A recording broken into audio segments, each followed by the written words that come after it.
Imagine it's 1973. The world is in the middle of a massive unprecedented oil price shock. Western economies are panicking, but in Nigeria under the military administration of General Yakubu Gowon, the exact opposite is happening. The country is swimming in cash. The petrol dollar are flowing in so fast from the global energy crisis that the legendary sentiment of the era was that Nigeria's problem wasn't money, but how to spend it.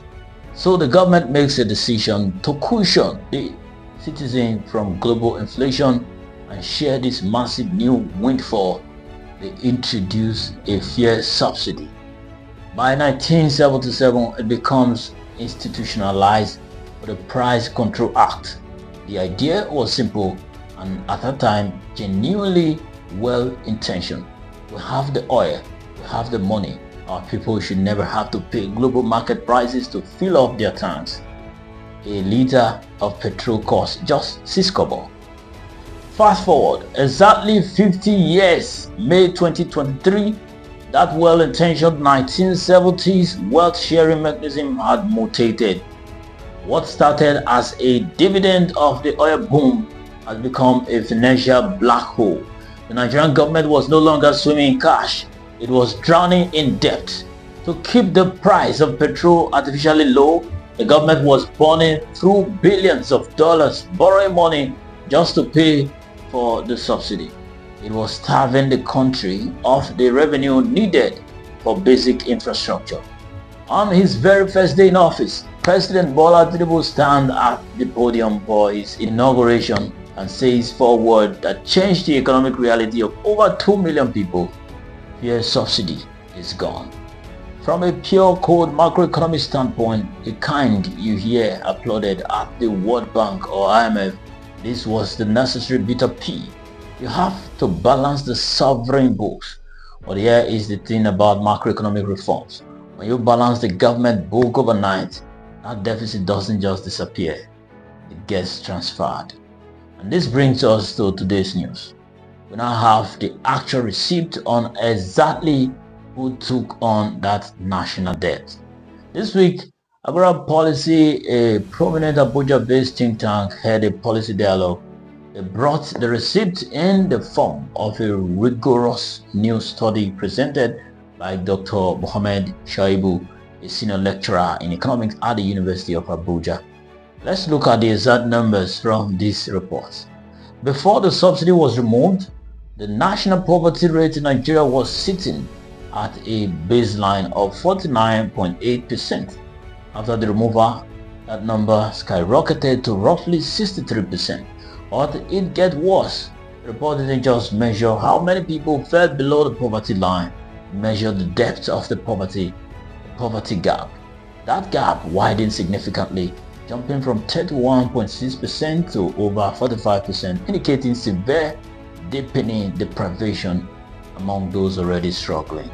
If you want to understand modern geopolitics and global economic policy, you cannot just look at the spreadsheet in Washington, London, or even the presidential villa in Abuja. You have to look at the streets of Benin City, Lagos, and Kano. When global financial institutions applaud a developing nation for showing fiscal discipline by removing subsidies, Shuaibu's report is the unvarnished reality of what that discipline actually looked like on the ground. The macroeconomic shock wasn't absorbed by the states, and whether households were largely insulated from the immediate fallout, the shock was absorbed entirely by low-income households because Nigeria's infrastructure relies heavily on petrol, from transporting food from the farm to the market to running the generators that keep small businesses alive. The price of fuel dictates the price of survival. When fuel jumped, purchasing power of the average citizen collapsed.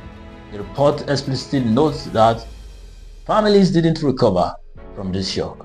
They adapted through sacrifice, skipping meals, rationing electricity, and walking instead of taking public transport.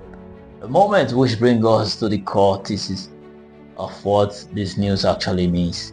The government did try to soften the blow The report noted that there were social protection measures introduced, like cash transfers, but the relief was too small in scale and it arrived too late. Here is the sequencing of the economic reform, and it was fundamentally inverted. The government amputated the subsidy to save the life of the economy, but they didn't have the life support, the localized social safety net ready for the patient.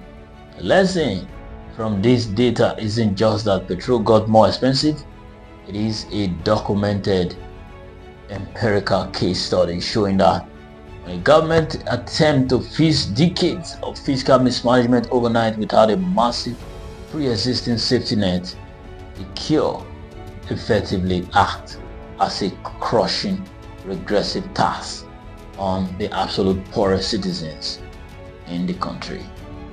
It has been the Global Brief NG, and we have been delving into the analysis.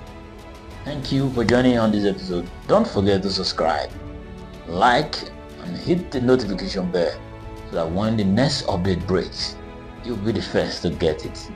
I remember yours truly, Joseph Simon Guanre, aka Jojo the Money. I'll see you in the next episode, definitely. Stay blessed and stay subscribed.